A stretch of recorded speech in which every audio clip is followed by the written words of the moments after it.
The Igbo people of the Southeast have never tasted presidency in Nigeria, and now the power is due back in the South. Equity demands that it be ceded to the Igbo. We cannot continue to demand that the Igbo people remain in Nigeria while we at the same time continue to brutally marginalize and exclude them from the power dynamic. Peter Obi is the person of Igbo extraction that the Afenifere has decided to support and to back. He is the man we trust to restructure the country back to federalism on the assumption of office. We will not compromise this principle of justice, equity, and inclusiveness because one of our own, Ashwaju Tinubu, is a front-line candidate. It is on this principle we condemn the PDP for sponsoring Atiku Abubakar, a northern Fulani Muslim, to succeed General Muhammad Buhari, another Fulani Muslim. We enjoy the labor movement, students, youth organizations, women associations, and every institution whose foundation is built on fairness and justice to join hands in this task of enthroning a democratic government by supporting Peter Obi. If we are sincere and honest about keeping Nigeria together in peace, the slogan henceforth should be to keep Nigeria one, everybody should be obligatory compliant.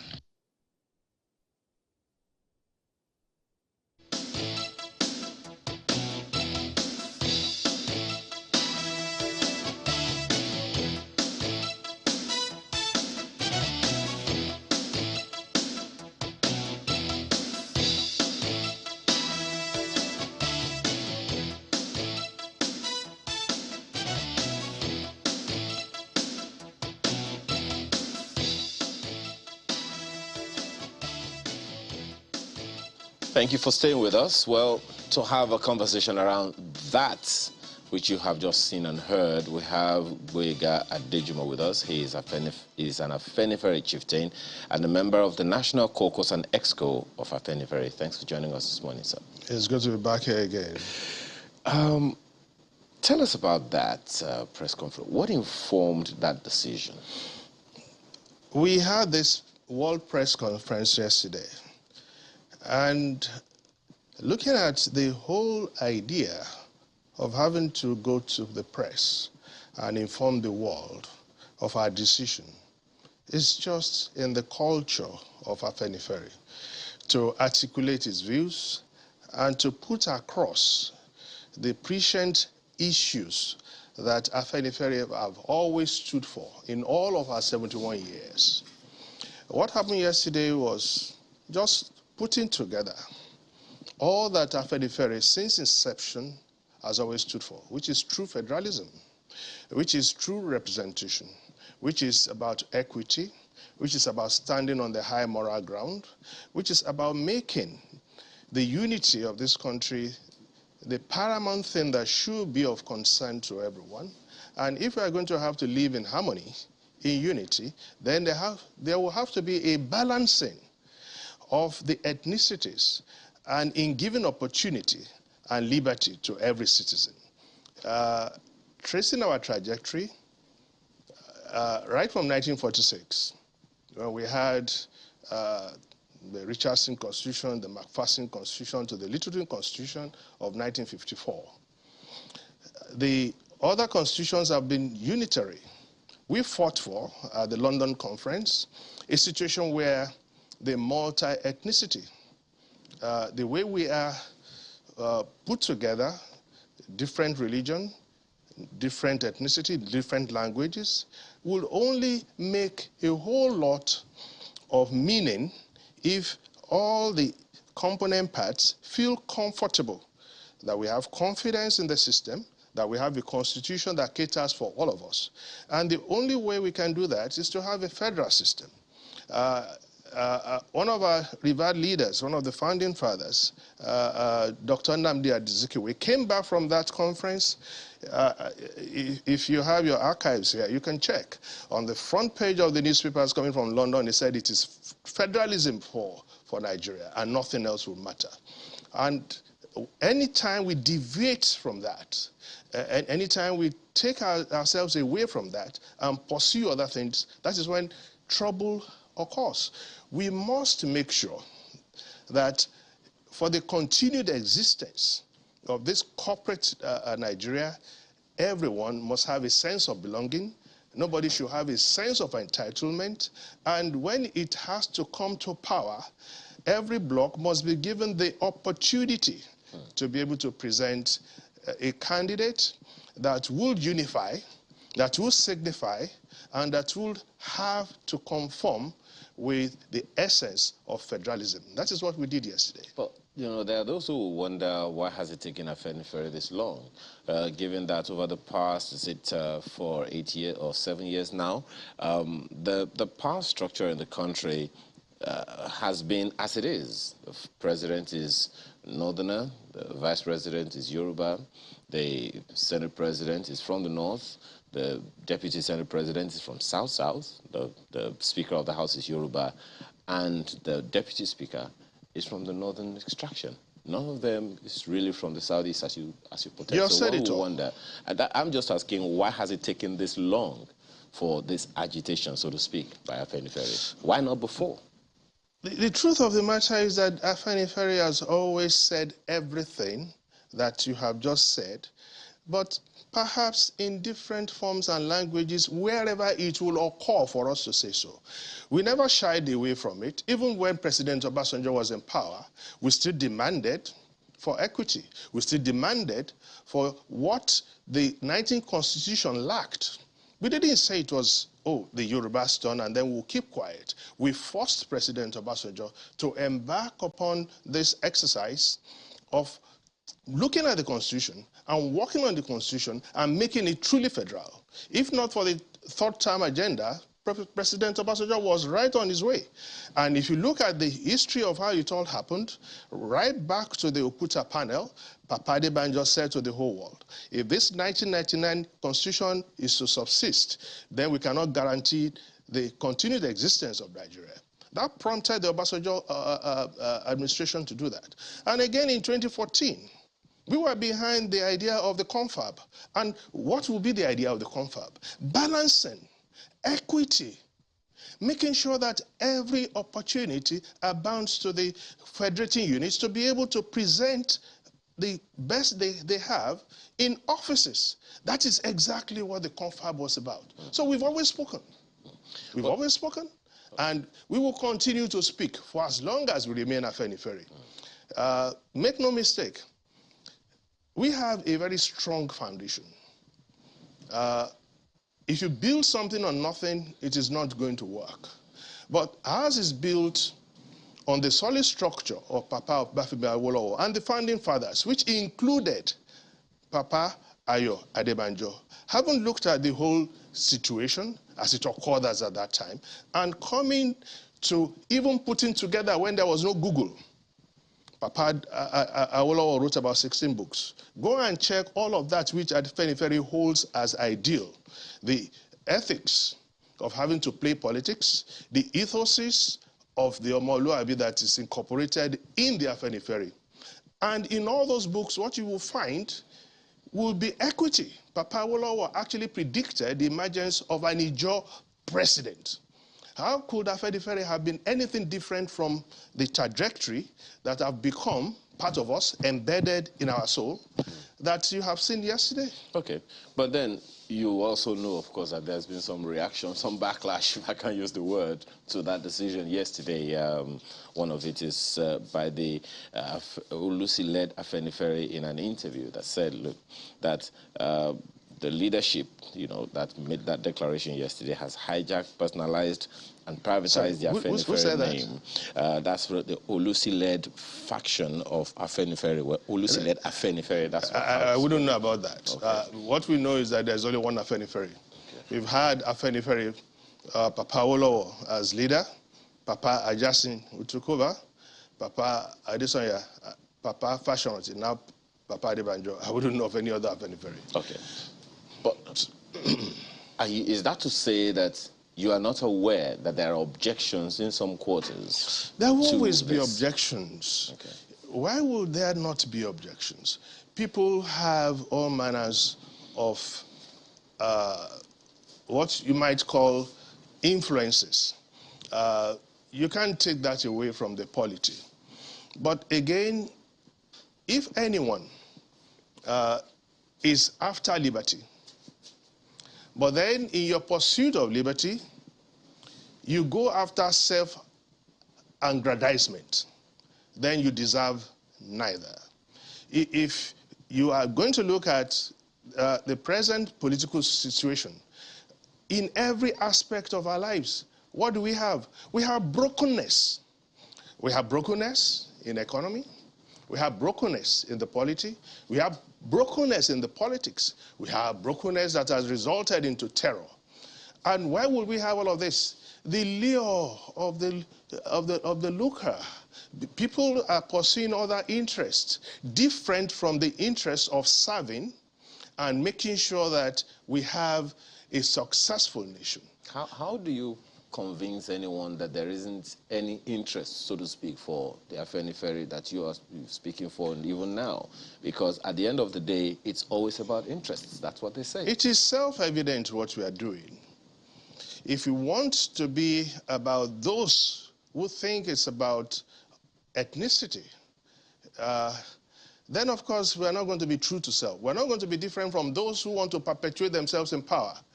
Then we are going to be no different from those who have a sense of entitlement that we are saying it is wrong.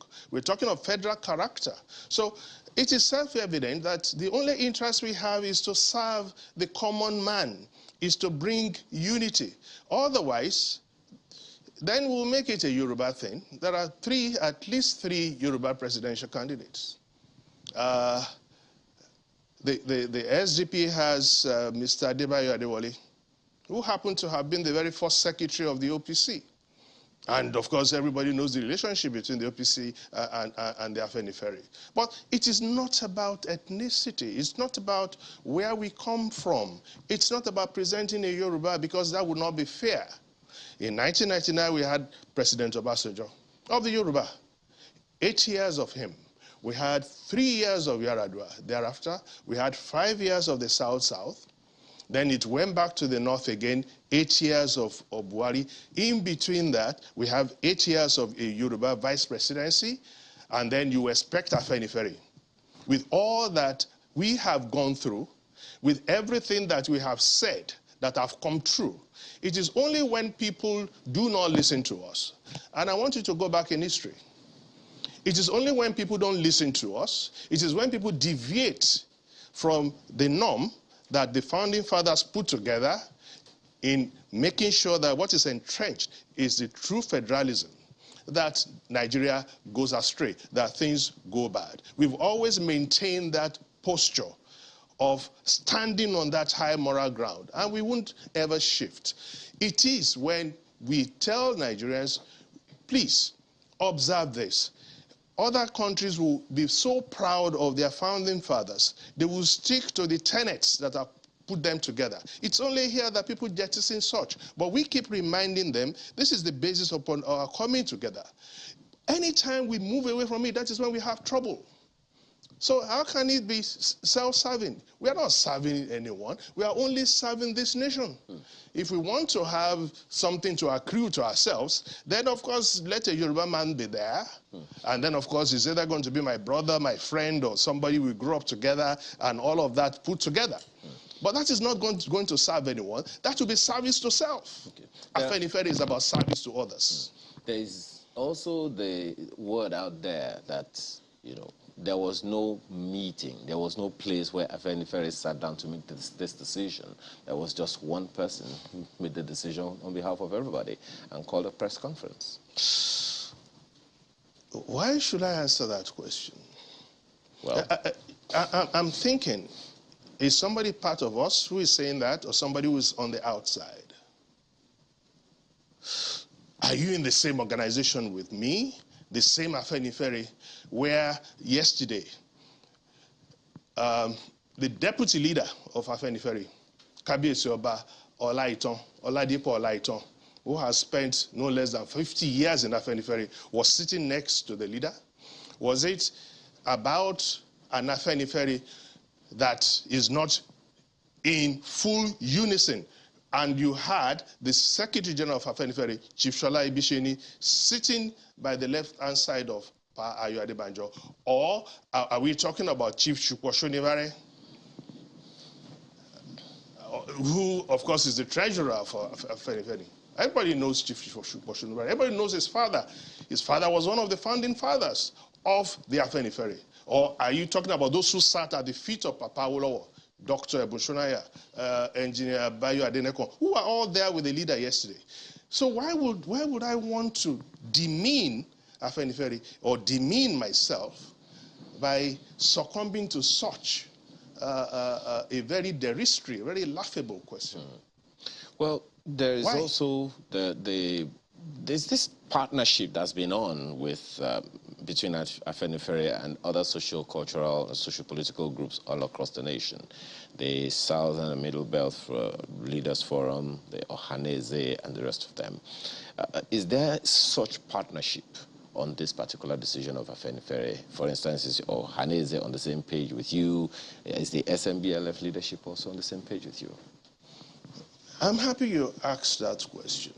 You see, people's optics and intellect should be open to what is going on around them.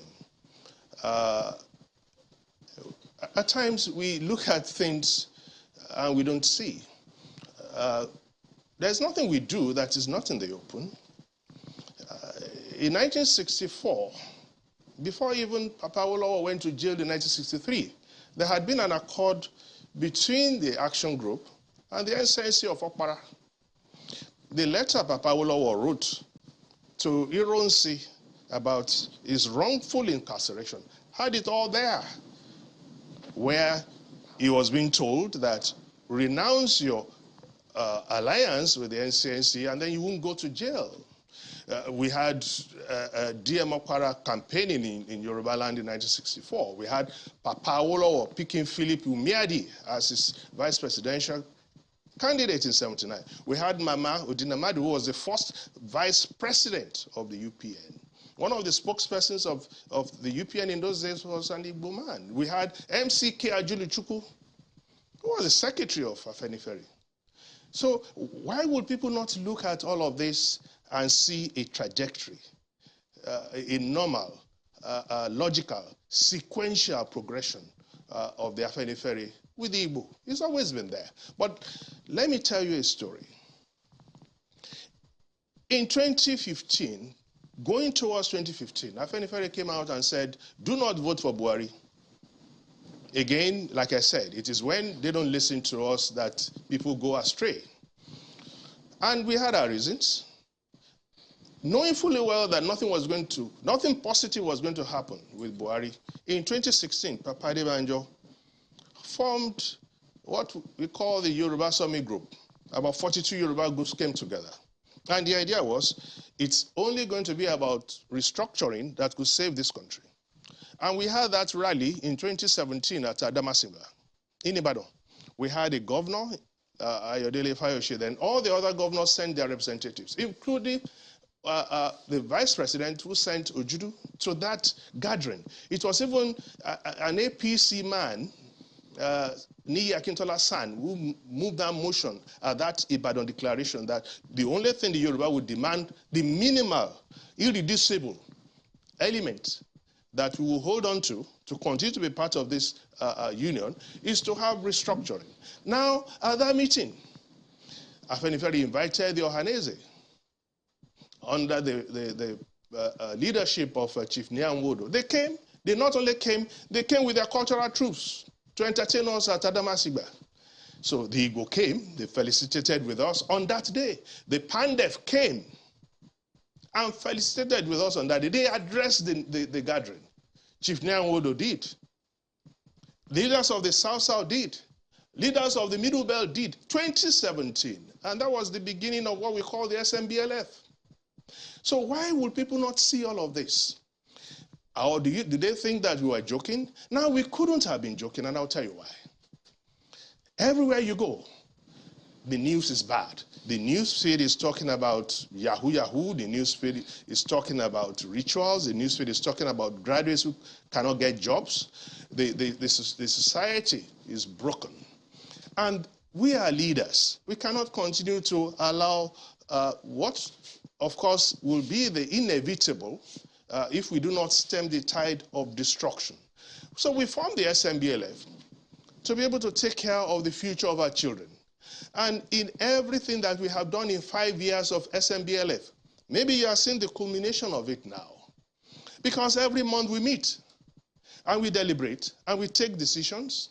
And these are decisions that are devoid of self. These are decisions to take our people out of whatever has become the very bad state in which we found ourselves, in economy, in education, in everything that is going wrong. The question I asked you, sir, is, are they on the same page with you on this decision? Because I would have expected, if that were the case, maybe you would have invited some of them to... Oh, of course they are with us. Before our own declaration, before our own conference of yesterday, press conference of yesterday, Dr. Pogu of the Middle Belt had come out to say that the Middle Belt is supporting Obi. And when I hear people talk about, oh, Ohaneze has not endorsed Obi, I find that very laughable. You know why? Does a father adopt his own biological son? Does a father adopt his own biological son? Does a father then somebody else that will come and adopt your son if he wants to? On that, does a father then deny his own biological son? Ohaneze has not denied Obi. No, I'm not saying that, because I remember when before, or was it during the Obasanjo, era at the time, Afeni Ferry wasn't particularly fully in support of an Obasanjo presidency at the time. It's only going to be about principles. It's only going to be about... So there could be a time when... There was a time we had a sort of understanding with President Obasanjo, even inside and outside of government. You might even see our leaders with Obasanjo at some point. It happened. I was there when former President Obasanjo came to Akure to see Passionate. I was there when he came to see Pa Adebanjo in Lekki. So there will always be areas where, when these ideals, principles that we hold there, when it becomes universally acceptable to everyone. What was the point of difference between the President Obasanjo while in office and Afenifere at the time? Oh, very good question, and I thank you for that. All we wanted was true federalism. All we wanted was for the country to be restructured. And it didn't matter who was president.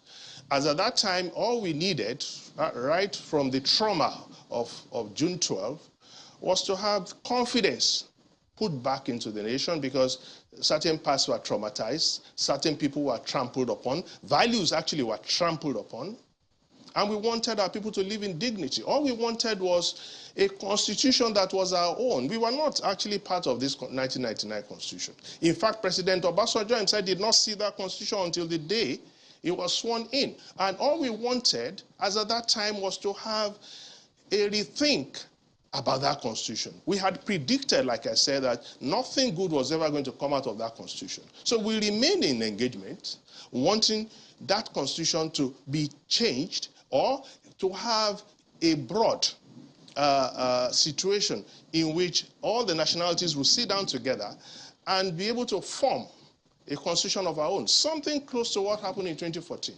So we had that engagement with President Obasanjo. We had it with President Jonathan as well. Okay. So now that this is where we are, this is where we have found ourselves now, there are those who have also asked the question, wait a minute, campaigns don't start until 28th. This press conference is a campaign. What do you say to them? Campaigns will still start in 24 hours. Yes. So? But it would seem like the press conference was before the campaign really started and was frontally saying everyone should vote for a particular person. That is the right thing to do. Are we going to wait until the campaign starts? We've done our homework. But shouldn't we wait really until the campaign We just starts? did not just come to a sudden decision. It was a process. We had done all that we needed to do, right in the glare of everyone. The SMBLF invited Peter Obi to Ayo Adebanjo's house. All the leaders of the SMBLF were there. And at various levels of interaction, we had met with this candidate, and we've been able to interrogate this candidate. We've been able to come to certain conclusions. First, it's more about equity. It is the idea of making sure that no part of this union is left behind. And then we now found in this particular candidate the attributes that we will see in what we want to see in Nigeria going forward. Restructuring, equity, a stem in the wastage in government. We have all manners of issues. How do we survive a situation where what we earn is not even enough to pay our debts? Has anybody looked at the wastage in government? Who is talking about the wastage in government? Who is talking about stemming it? Peter Obi. Has any of the other candidates campaigned against corruption? Campaign against corruption. Any of the other candidates? Have you heard them say even one word about corruption? Peter Obi has been the one that is consistent in all of these things that we believe are germane to making sure that we have something that we can hold on to as hope for the future. We have the Oresai report, for example, that said that we do not need 44 ministries, that said we do not need 400 parastatals. Has any of the other candidates said anything about that? In which case, we are talking about having to spend so much more than what we earn. So why are we not looking at what is going on presently, how government is constituted, what is making up for the wastages? This is the only candidate that is talking about it. So why would it not catch our attention? Perhaps it's because perhaps others are not talking about it yet because campaigns haven't fully started. And for all that it's worth, you also remember that not too long ago, the presidential candidates of the People's Democratic Party also came up with a blueprint and mentioned some of the issues that you have raised. So we have a situation in this country. We have a situation that is almost ludicrous, melancholic. People were even talking in 2015 that a candidate didn't even have to bring out a certificate. A NEPA bill would be enough. People did not interrogate anything. People simply believed whatever they were being told. And we ran into all of that, which has plunged the Naira from 197 to 715. We've gone through diesel from 120 Naira per liter to almost 1,000 Naira per liter, based on the fact that we did not do the right thing. Now, again, people are saying, oh, we still have time to ask, to interrogate. Where is the time? Is it when they are on the campaign field, going from place to place, that you're going to have the time to look at what each person is bringing to the table?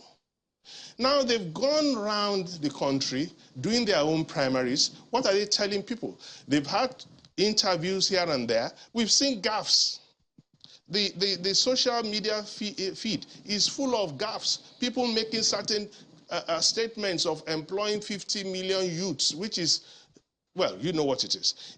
We have all the evidences right in front of us. Are we going to simply ignore them like we ignored them in 2015? Okay, that's a very good question and a good place for us to take it off when we return from this break. So please stay with us.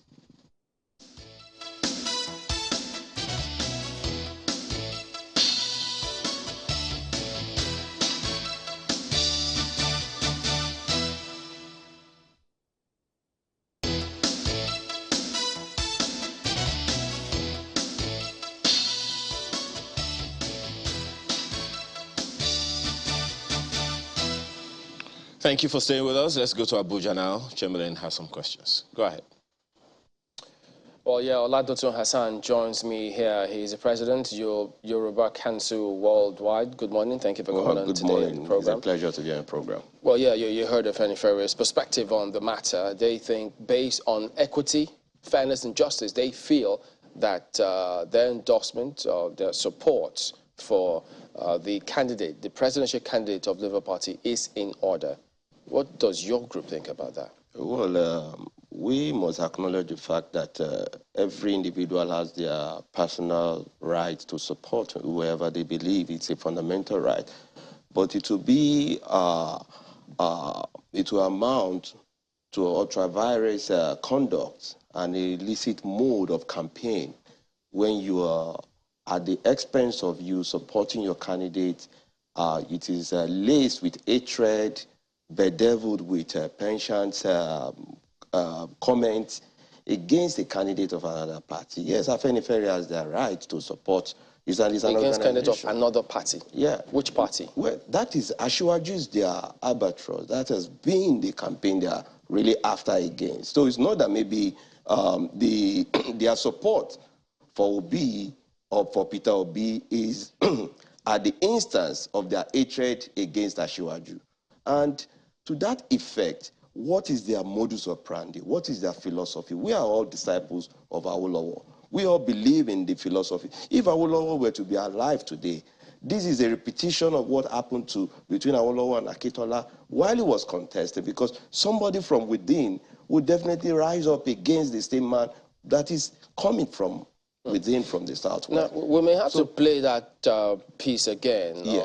of the banjo, because you say it's laced with hatred and bedeviled with all sorts. But Definitely. Did you actually listen to it? What part of his speech was laced with hatred or anything? Well, you know, when a campaign, you know, Asiwaju is a nationalist, is a national figure. And we are in a... So you think it was only Asiwaju he mentioned in that speech? You know, no. He mentioned the article, they betrayed it, but last election, this same Afenifere supported PDP and Atiku. Definitely there must be what is the driving force of Afenifere. If they are truly, where we respect the octogenarian age and philosophy and drive, but the reality on ground now, for the support Asiwaju has received from the north, from the east, from the south, from within even Yoruba land, as at date, it shouldn't be that model of campaign. Yes, they can go all out to campaign for Peter Obi, but at the expense of mentioning that Asiwaju is coming to consolidate on Buhari's something, and all, it's more or less... You started out saying they are entitled to their views. Definitely. But now you say it's going to be ultra-virus, yes, laced with hatred. Just a minute. And then you say last time they supported Atiku. Definitely. But this time, they also did, they say that, well, for peace and equity, the Labour Party candidate. So Atiku is still contesting. If they supported him at the time, why are they not supporting him now? Because going by what you say, naturally they should be supporting him now, if what you say was true. To me, it means that there is no consistency in your belief system. Doesn't mean that they're standing by their principles? No. That's not principle. That is just pension. Because if you've been following Baba Adebanjo's approach in campaigning, is a campaign of calumny against Asiwaju. It is not because of his aspiration now.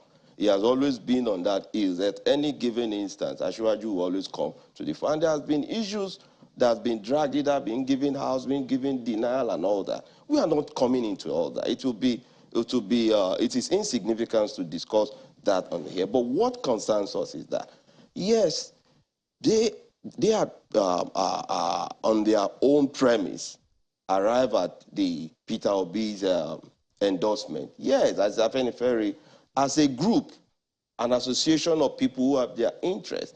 As the president of Yoruba Council of Youth Worldwide, we believe in Asiwaju. We endorse Asiwaju. We are giving Asiwaju continuous support because we believe. So nobody has kicked against your supporting Asiwaju. So why should this be any different if they choose support who they want to? No, we are no longer now bringing Peter Obi into our discourse whenever whatever we are doing. But for them, or the fact that you have endorsed your candidate, you don't need to shift your house into another person's abode in order to make a statement. They have just infringed. How have they done that? By coming towards the effect of making Asiwaju trying to call a dog a bad name by all standard. And to us, it is one of the cardinal objectives. INEC itself is, had a summit on yesterday on the approach of campaigns. This kind of campaign is capable of inciting ethnic violence against, maybe between Igbo, Yoruba. Did INEC say that groups cannot support whichever no, candidate they did they not want? say that. But once it is now being conflicted with this kind of approach, you have a right to support your candidate. We have not come to the fore. What approach exactly is this? Yes, definitely. We watch with keen interest their endorsement of Peter Obi. Yes, they premise it on the fact that the Southeast have not had fair share of this country, and it would be negation of the democratic ethos that we have as a date, because we've had leaders from the southeastern part that are serving and are still serving this country. Nobody would have said that the Southeast have not. Is what they said wrong? That it's absolutely wrong. Has not been president of this country. It's absolutely wrong. It negates good conscience, equity. So has the Southeasterner been president of this country if he says wrong? Well, definitely from the Azikwe, even Jonathan claimed from the Southwest. Everybody, when they are coming, Jonathan was not from the Southeast. No, it's not from the Southeast. But at the expo, when he was contesting, the same Southeast rallied around and claimed it to be Azikwe. Jonathan Azikwe. So are they wrong to say that the Southeasterner has not been president of the country? For the fact that they've had ceremonial president in the... So they are not wrong then? They are wrong. No, they are wrong. The Southeast have had a fair share of this country. But in this dispensation, what the group said is that a Southeasterner has not been president of the country, and they don't see anything wrong with that. Are they wrong about that? Well, I premise on the fact that they are wrong. How? The Southeast, just as the Ralph rightly said, yes, being a ceremonial president in the First Republic, under Azikwe, they've had fair share of ruling this country. We know what happened during the Civil War, how it was orchestrated. We know how we find ourselves. But you know as well as everybody is that they maintain that the Southeasterner has not been president of the country, which you agree with, even though, which is what their premise is. And I want to correct. Yes, Peter Obi is not the only Southeastern contesting. We are not against that, and we are not after Peter Obi. He has his own fundamental right. He left PDP for Labour. He had a fair share of last endorsement. So why are you worried about this? If it's no big deal, if the candidate of you're supporting has all the pedigree, why are you worried? Just go to town. Whatever they say won't matter. So it shouldn't be any big deal, should it? We are not even feeling any pulse on us. But what we want to take them on is that as leaders of Yoruba land, there is what is called charity begins at home. We love ourselves. But it's a democracy. Northern Elders Forum has kicked against the president time and again. Ohanes and Igbo have kicked against Southeast governors time and again. What is wrong if Afeni Ferry says, no, we don't agree with this? No. What's wrong with that? Look at the premise of my argument. I didn't say the fact that they went out to endorse Peter Obi. It is within their confines of rights. But the fact that it is laced with conflict with hatred for our own endorsed candidate. And I've asked you several times. They don't need to bring it to the fore. I've asked you several times, listening to that speech, yes, which Padebanjo said, why they think that the Southeasterners should be given a chance to rule the country. What part of it is laced with hatred? I want you to replay that same tape. Where it was laced with hatred was the fact that, yes, they've given their reason that, oh, well, Southeast has not been given fair share, but coming to the fore to make it known that, oh, it's because of Asiwaju is coming as a consolidation of... What part of his speech? You've listened to it, you've read it, you've played it at the beginning. What part? I just reiterate now. When they made mention of the name of Asiwaju that is coming for the fact that they have their own coming out, and does not mean that they are supporting a Southeastern. And to me, you don't need to mention that. How is that hatred? No, let me tell you. It is predicated on the premise of their antecedents. We are not saying that because of now. Can people accuse you? Can people accuse you, Yoruba Council of Elders, for hating Atiku Abubakar of PDP and hating Labour Party because you support Tinubu? Because we will not even come out to campaign against them. But you just said it. You just made your position known. No, we made our position the fact that this is our candidate, and we are focused on our candidate. So is that hatred of the other candidates? No. That is... So why is there all now hatred? For the fact that they brought in Asiwaju in the premise of their discourse as a point, as you understand what I'm trying to say. It is mischievous of them to have brought in Asiwaju's campaign presidential interest in their discourse. You can discuss about you and I. You don't need to put me as a premise of your supporting the other candidate. Go straight and support your Southeast. Mobilize the people that are within your membership. We are not members of Afeni Ferry. Afeni Ferry has their own interests. So we also, as the Yoruba Council worldwide, we have the Yoruba Council of You, we have the Yoruba Council of Today. We even have the Omoluabi Coalition for Asiwaju Bola Ahmed Tinubu. We are giving our total and entire Yoruba land. I can boastfully say that not just Yoruba people. Now, this Asiwaju is not a regional leader. He's a national leader for the fact that the Northerners gave him all the full support. He's even receiving mass support from the Southeast. So we are not seeing this election as a ethnic critical competitive election. It shouldn't be tagged in that manner. The fact that they are making it look more ethnic does not give it. Are you suggesting that it is on the merits? Are you suggesting that Asiwaju's name should not come up in their discussion at all? Is it untouchable? No. We are not giving them that, yes. But it should be laced with love. It should be laced with understanding. There should be, It should be laced with love. Yes. What is love in this case? By supporting Asiwaju? No, we don't say that. There's a way you have to go about your campaign without us conflicting. We don't need to sell ourselves in a bad light. That's why we are only correcting the Afeni Ferry. By coming now is to correct them. That, Baba, we know you are elders of our land. We know you have your opinion. You're correcting them for saying the Southeast needs a chance to be president of this country. But you are supporting your candidate. You don't want them to... Southeast to aspire.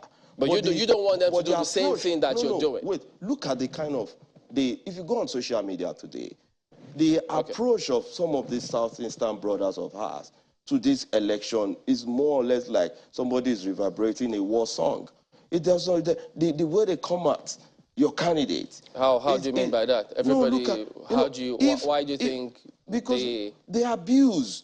They flaunt these things as if there is no longer caution, as if there is no law that guides the process. How do you pin that to them? Because all candidates of all parties, all supporters of all candidates, practically do the same thing. That is why we need to caution ourselves. So why are you selecting that it's this who abuse? No, I'm not particular on them. I've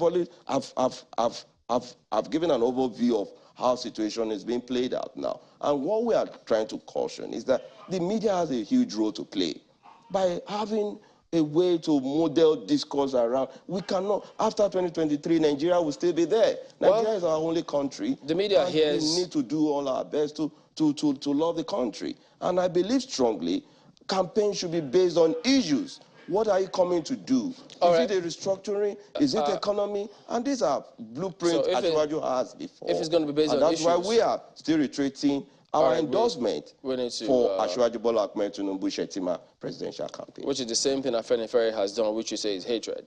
It's not. Okay. It's different from that. All right, we have to thank you for coming on. Olatunji you. Hassan, President, Yoruba Council Worldwide. Ayo, back to you. Well, I'm sure you will have some responses. My reactions went from the hilarious to the pathetic, and then I almost felt that move to cry. The man that is talking, he even said that at one point that we are all disciples of Awolowo. That is not true. This man does not know anything about Chief Awolowo. And I'll tell you something today. Afeni Ferry has been the only organization, socio-political organization with the highest rate of success in uniting Nigeria. And I'll tell you why. In the First Republic. If you don't mind, Chief, we don't really have much time, so I want you to... I need to do this quickly, please. In the First Republic, the AG, Afeni Ferry AG, won the election in the Southwest. We were the leader of opposition in the East. We had SG Ukoku, who beat his father, Albani Ikoku, with 56 votes. Action Group in the East. We had 8 members in the Eastern House of Assembly, and then we were the leader of opposition in the East. The same thing in the North, Afeni Ferry. Alhaji Maito. We were the only social-political party as at that time that penetrated every part of the nation. And that is the truth. We were the leader of opposition in the North. We were the leader of opposition in the East. The North didn't have any leadership in any opposition in any of the other zones. Only Afenifere did. And it was because of our egalitarian message. This same message. This man knows nothing about Awolowo. He knows nothing about Afenifere. Afenifere I'm coming, please. not... I need to say this, and I'm getting emotional. Papa Awolowo supported Ernest Ikoli against Prince Adeleke Adedoyin, his own Yoruba, not only Yoruba, his own Ijebu person, based on the idea and principles of federalism that his own kinsman did not believe in. He believed more and supported Ernest Ikoli. Now, in 1953, when we were being told to come with all that we had to discuss with the British, Afenifere went with members of the Nigerian community, which were called minorities, from the Middle Belt. Joseph Taka was part of the Western region delegation, the people of the Middle Belt. Then Awolowo called them the core region, Calabar, Ogoja, Rivers. He took all of them. They were part of the Western region delegation to London. That is Afenifere for you. We've always been all of that, which of course represents everything about the totality of what Nigeria should stand for. And he's talking about hatred. For who? Hatred between father and son. It was Papa Adebanjo who made this same Asiwaju governor. It will have pleased Papa Adebanjo to even make him president. But this is not about a Yoruba man. It's about equity. It's about looking for what is right for Nigeria. The Southeast have not had this opportunity. And we are going to deny them based on what? He's the one that is sowing all that is wrong about disunity. Perhaps this conversation should also go to political parties themselves. I mean, let everyone, just as you said, maybe if everyone begins to listen to Afenifere, all the parties would select from that one region, and then we'll have just no other option. We're completely out of time. We have to thank you very much for being a part of our conversation. Most certainly. Honestly, you will. I need to throw this. I'm sincerely sorry. Papa Adebanjo visited Asiwaju when Asiwaju came back from the UK when he was ill. He went with the leaders of Afenifere, with the deputy leader. He went with Chief Shonibari and the rest of them. And I was in the house of Papa Adebanjo the last time Asiwaju came. So why would somebody be talking of hatred? Well, must it be about this kind of thing that we must be hearing? As I said, as we move Nigeria forward? It's a conversation that has just begun. We'll most certainly continue it. We have to thank you very much for being here today. Thank you. Boyega Adejumo is a member of the National Caucus and Executive Committee of Afenifere. Thank you so much again. Thank you for having me. Okay. We'll take a short break and we'll return as we march forward towards 2023 elections. Stay with us.